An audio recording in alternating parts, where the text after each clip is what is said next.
So guys আসসালামু আলাইকুম।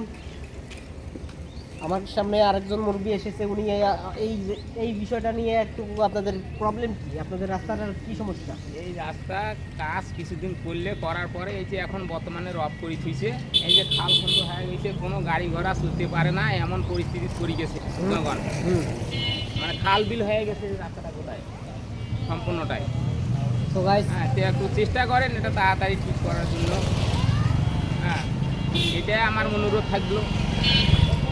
হ্যাঁ, মানুষের যানবাহন করতে খুব সমস্যা আছে। আমি শুনলাম এখানে নাকি অ্যাক্সিডেন্ট হয়ে গেছে। হ্যাঁ, এখানে এটা কি প্রায় বাস্তব? অ্যাক্সিডেন্ট, হ্যাঁ বাস্তব, প্রায় অ্যাক্সিডেন্ট। কেমন আপনি দেখছেন কি? হ্যাঁ দেখছি, কারো হাত ভাঙে গেছে, কারো পাও ভাঙে গেছে, এরকম পরিস্থিতি হয়ে গেছে।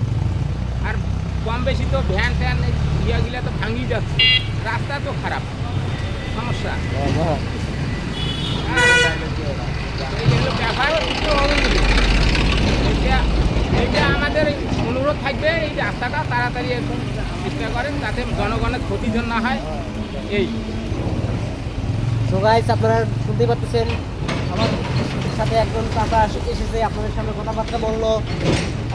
আপনারা বুঝতেই পারতেছেন ওনাদের কি কষ্ট, এই রোড নিয়ে যে কষ্ট, ওনারা কষ্টটা আপনাদের সাথে শেয়ার করার চেষ্টা করতেছে, কিন্তু উনি কোনো দিনও কারো ক্যামেরার সামনে আসেনি এবং কথা বলার সাহস জোগাইতে পারে নাই।